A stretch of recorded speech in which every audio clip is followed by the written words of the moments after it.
নমস্কার বন্ধুরা, আমরা দুই সই মনামি ও গায়ত্রী আবার আপনাদের স্বাগত জানাই আমাদের এই সইয়ের মঞ্চে।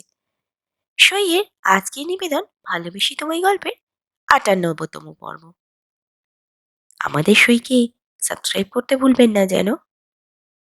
তবে শুনতে থাকুন বাংলা ধারাবাহিক প্রেমের গল্প ভালোবাসি তোমায়।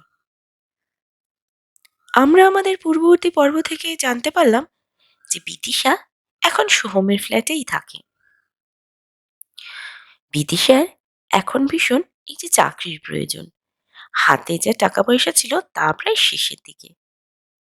এরই মধ্যে বিদিশার সাথে দেখা করতে আসে সুদূর ব্যাঙ্গালোর থেকে তার প্রিয় এক বান্ধবী তাপসী। তাপসীর একটি বন্ধু আছে, সেটি হলো সজল, যে থাকে কর্ণমাধবপুরে। এবার পরবর্তী পর্ব কি হলো সেটি জানতে হলে আমাদের সঙ্গে থাকুন।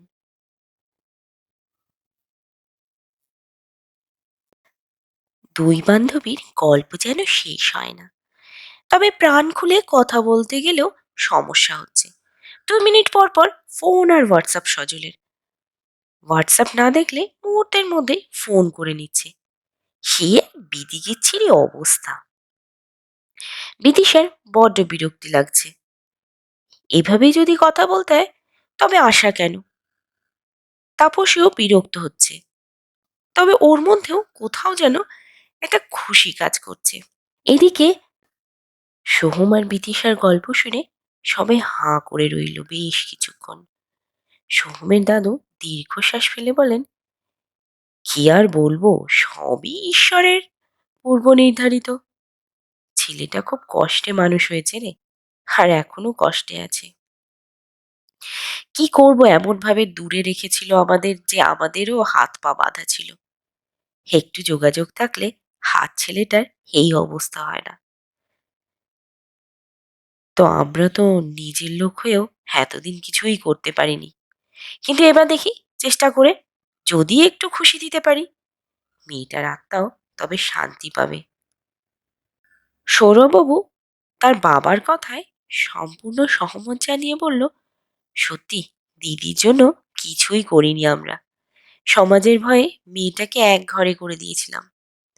ঈশ্বর যখন আর একবার সময় সুযোগ দিয়েছে তখন উঠে পড়ে লাগি, কি বলো রবিদা? রবিবাবু স্মিত হেসে বলেন, তা কিভাবে খোঁজ করব বলো তো? শিলিগুড়ি যায়ওনি, জানিও না তার বৃত্তান্ত। কোথায় গিয়ে খোঁজ করব মেয়েটার? সোহমে দিদিমা বলে উঠলেন, একবার পুলিশকে বললে হয় না, ওরাই খুঁজে বের করবে। সৌরবাবু বাধা দেন, বলেন, মা, আগেই পুলিশ ডাকবো কেন? অন্য রাস্তা দেখি। পুলিশ টুলিশ ঢুকে আবার যদি কেস জন্ডিস করে দেয় তবে মুশকিল। ওই অপুদার বউকে আমার একদমই বিশ্বাস হয় না। সোহমের দাদু বলেন, তবে উপায়? রবিবাবু বলেন, আচ্ছা, ও তো নার্সিংহোমে ছিল, তাহলে ওই নার্সিংহোমে গেলেই ঠিকানাটা তো পাওয়া যাবে। সৌরভবাবু লাফিয়ে উঠলেন প্রায়, বললেন, বাবা, একদম ঠিক কথা বলেছে রবিদা। কি নার্সিংহোম ছিল গো? এবার বড্ড দুশ্চিন্তায় পড়ে যান রবিবাবু। নাম যে কি ছিল, পাবেন বলেছিল নাম করা নার্সিংহোম। কি যে ছিল সেটা তো মনে নেই, তবে শেষে একটা লোক আছে। সবাই আশাহত হলো। যাও একটু আশার আলো পাওয়া গেল, তাও যেন বুঝে যাচ্ছে। সৌরভবাবু হঠাৎ করে কিছু একটা জিনের প্রদীপ পাওয়ার মতো লাফিয়ে উঠলেন। লুঙ্গিটা পায়ের উপর গোটাতে গোটাতে বললেন, উপায় আছে আমার কাছে, দাঁড়াও। বলেই হাঁক ছাড়লেন, সজল, আয় সজল। কোনো উত্তর নেই। একটু বিরক্ত হলেন, কিন্তু মুখে কিছুই বললেন না। আবার ডাকলেন, সজল, আরে ওই সজল। কোনো উত্তর নেই। ঘর থেকে বেরিয়ে এলেন রবিবাবুর স্ত্রী। জিজ্ঞেস করলেন, কি ব্যাপার, ডাকছো কেন? ঘরে নেই। ও সেই কোন সকাল থেকে ছাদেই বসে আছে। কতবার বলেছি নিচে নামতে, নামেই না। আঠার মতো ফোনটা নিয়ে বসে আছে, কানে ঠুলি গুজে। সৌরভবাবু বলেন, জানো তো রবিদা, কি যে হয়েছে, এবারই এমন দেখছি। গতবার এসেছিল তখন কিন্তু এসব ছিল না। এবার দেখছি সারাদিন ফোন আর ফোন, আর কার সাথে যে এত ব্যস্ত বুঝি না। রবিবাবু হেসে বলেন, খোঁজ নে, আমি নিশ্চিত ও কোনো মেয়ে কেস আছে। সৌরভবাবু এক মুহূর্ত রবিবাবুর দিকে হাঁ করে তাকিয়ে কিছু চিন্তা করেন। তারপর স্ত্রীকে বলেন, যাও তো, ছাদে গিয়ে ডেকে নিয়ে আসো, বলো খুব দরকার। বেশ কিছুক্ষণ পর নেমে এলো ছাদ থেকে সজল। ততক্ষণে বিরক্ত সবাই। নামতেই ধমক দিলেন সোহমের দাদু, দুদিনের বৈরাগী, ভাত রেখো অন্য। কি করছিল ওপরে? কদিন চাকরি করছিস যে কানের মধ্যে ঠোসা পড়েছে, কিছুই শুনতে পাস না? বাড়ির সব বড়রা ডাকছে, বিদ্যে বুদ্ধির মাথা খেয়েছো নাকি? না রাজা হয়েছ যে আসার সময় পর্যন্ত পাচ্ছ না? সজল দাদুর কথায় অত মাথা ঘামায় না। বলে, তোমার বুড়ো হাড় আর বুড়ো বুদ্ধি, তুমি চুপ থাকো তো দাদু। না বুঝে কথা বলো না। আমি অফিসের কাজ করছিলাম। সৌরভবাবু মাঝে বাধা দেন, বলেন, হয়েছে হয়েছে, আর ঝগড়াও তোমরা করো না। সজল, খোঁজ নে তো, উত্তরবঙ্গে মানে শিলিগুড়ি বলে যে জায়গাটা আছে, ওখানে কোনো লোক নামে নার্সিংহোম আছে নাকি? শিলিগুড়ি শুনে সজল ভীষণ খুশি হলো। বলল, এটা আমার কাছে কোনো ব্যাপারই নয়, এক্ষুনি নিচ্ছি। কথাটা শুনে সৌরভবাবুর ছাতি চওড়া হয়ে ওঠে। অলস হলে হবে কি, কাজের সময় বুদ্ধি একদম তীক্ষ্ণ। সজল আবার দাদুর পাশে বসে মোবাইলে ডুব লাগাল। বিতিশা আর তাপসী দুজনে প্রায় ঘন্টাখানেক ধরে খেতে খেতে গল্প করে বড্ড ক্লান্ত হয়ে গেছে। তার মধ্যে সজলের অত্যাচারে অতিষ্ঠ দুজনে। 2 মিনিট পর পর, কি খাচ্ছ, কেমন খাচ্ছ, কেমন রাঁধলো, আমাকে খাওয়াবে না, কবে রেঁধে আমাকে খাওয়াবে, হাজারো প্রশ্ন। বিদিশা বিরক্ত হতেতে আর বিরক্তি প্রকাশ করাও ইচ্ছে নেই। বুঝে গেছে ফোনের ওপাশের মানুষ আর হেপারের মানুষটা বাড়ি থেকে বিদায় না হলে শান্তি নেই। কিন্তু তাপসীর কোনো ইচ্ছাই নেই বাড়ি যাওয়ার। হয়তো বিদিশা একবারে জোর করলে আজ রাত এখানেই থেকে যাবে। বিদিশা রীতিমতো দুশ্চিন্তায়, কি বলবে আর কি করবে। যাই হোক, খাওয়া দাওয়া শেষ করে দুজনে বিছানায় শুয়ে বিদিশার আঙুলের আংটি সোহম কিভাবে পরালো তাই নিয়ে গল্পে মশগুল। একজন গল্প করতে করতে অতীতে ডুব দিয়েছে, অন্যজন শুনতে শুনতে কল্পনা করছে। ঠিক এমন সময় আবার একটা মেসেজ ঢুকলো হোয়াটসঅ্যাপে, আছো? দুজনে দুজনের জগতে যেন স্বপ্নে ছিল। একটা মেসেজ দুজনকেই টেনে নামালো বাস্তবে। বিদিশা বিরক্ত হয়ে বলল, তুই গল্প কর, আমি একটু ঘুমাই। পাশ ফিরে শুয়ে পড়ল বিদিশা। তাপসী মেসেজ খুলে জবাব দিল, 2 মিনিট আগে পর্যন্ত ছিলাম, কোথায় যাব বলো তো? একটা কথা জানার ছিল। কি? লোক বলে কোনো নার্সিং হোম আছে শিলিগুড়িতে? লোক না, আনন্দ লোক। তা তোমার কি দরকার? আচ্ছা গল্প করো, 2 মিনিটে আমি আসছি। তাপসী ফোনটা রেখে বিদিশাকে খোঁজাতে থাকে ওর গল্প করার জন্য। বিদিশা বিরক্ত হয়, না না বলে, কিন্তু তাপসীর আবদার ফেলতে পারে না। আবার শুরু করে স্বপ্নের অতীতের গল্প। ফোনটা রেখে সজল বলে, বাবা, আনন্দলোক নার্সিং হোম। রবিবাবু ভীষণ খুশি হয়ে সৌরভবাবুর পিঠে একটা চাপড় মেরে বলেন, আরে হা হা হা, হ্যাঁ, ওই আনন্দলোক আনন্দলোক। সৌরভ, তোর ছেলে দারুণ, এটাই তো নাম ছিল, আনন্দলোক। আচ্ছা শোন, এবার বলি, আমি আর তুই দুজনে শিলিগুড়ি যাব। সজল আছে, টিকিট কাটার কোনো চিন্তা নেই। ওখানে গিয়েই আনন্দলোক নার্সিংহোম খুঁজবো। ওখানে অপুর ঠিকানা তো পেয়েই যাব, তারপর ওর বাড়ি যাব। এটা ভালো বুদ্ধি, কি বলিস?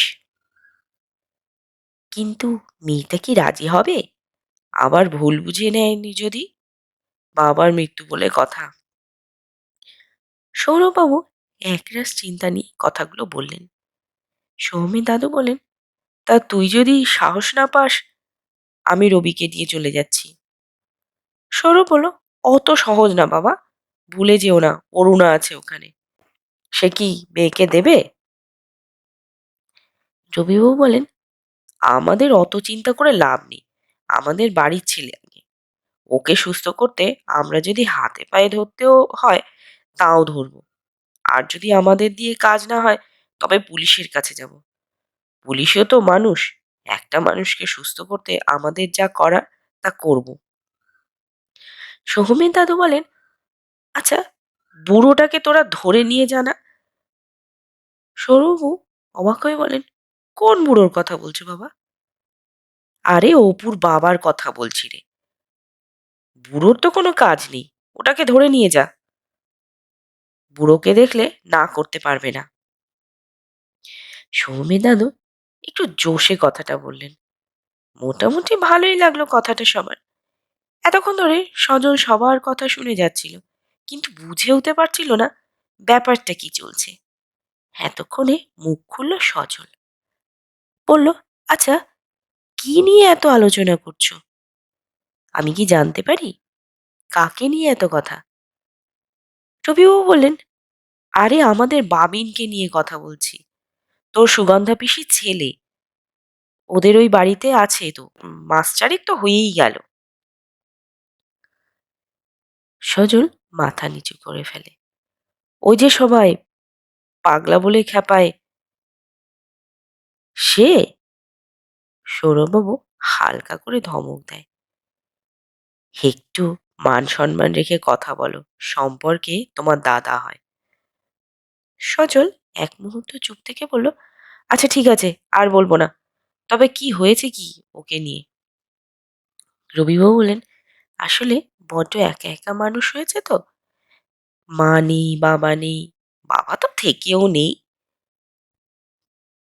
তা ভালোবেসেছিল একটা মেয়েকে, তার সাথে একটা সমস্যা হওয়াতে এখন আর যোগাযোগ নেই। কিন্তু এত ভালোবেসেছে যে সারাদিন মেয়েটির ছবি আঁকে আর একা একাই কথা বলে। তাই আমরা ভাবছিলাম মেয়েটিকে নিয়ে আসবো, একবার সামনাসামনি দাঁড় করাই, দেখি কি হয়। সজল জিজ্ঞাসা করে, মেয়েটি কোথাকার? সৌরভবাবু বলেন, শিলিগুড়ির। বাবিনও তো ওখানেই থাকতো। সজল মনে মনে ভীষণ খুশি হয় শিলিগুড়ি শুনে। জিজ্ঞেস করে, তা তোমরা এত খাটছো কেন? বাবিনদাকে ধরে নিয়ে শিলিগুড়ি চলে যাও, দরকার হলে আমিও যাচ্ছি, ওখানেই দেখা করিয়ে নিলে ঝামেলা শেষ। কথাটা শুনে রবিবাবু সঙ্গে সঙ্গে না না করে ওঠেন, বলেন, আরে ও তো বাচ্চা না, শিলিগুড়ি যাওয়ার থাকলে ও তো একাই যেতে পারে। কিন্তু ও ওখানকার পাট চুকিয়ে চলে এসেছে, আমরা এখন যাব বললে হয়তো এখান থেকেও চলে যাবে। শোন সজল, তোকে এসব নিয়ে কিচ্ছু চিন্তা করতে হবে না। তুই শুধু একটা কাজ কর, শিলিগুড়ি যাওয়ার জন্য আমাদের টিকিট করে দে। শিলিগুড়ি ওর যাওয়া হবে না, এই ভেবে মনটা একদম চুপসে গেছে সজলের। মনে মনে ভাবতে লাগলো, কতই না ভালো হতো শিলিগুড়ি গেলে, এই এক ফাঁকে বাড়িটাও দেখে আসা যেত। এমন সময় সৌরভবাবু একটা ধাক্কা দিলেন সজলকে। চমকে উঠল সজল, বিরক্তি ভরে জিজ্ঞেস করলো, ধাক্কা দিচ্ছ কেন? সৌরভবাবু বলেন, তোর রবি জেঠু কি বললো শুনলি? কি ভাবছিস বসে বসে? হুঁশ ফেরে সজলের, জিজ্ঞেস করে, কি বললেন জেঠু? রবিবাবু বলেন, মেয়েটাকে তো দেখিনি, তুই ওর কাছে যা, যা বলার তাই বল, তবে একটা ছবি এনে দে মেয়েটার। সজল আঁতকে ওঠে কথাটা শুনে, তীব্র প্রতিবাদ করে ওঠে, বলে, আরে না না না না না, আমি পারবো না।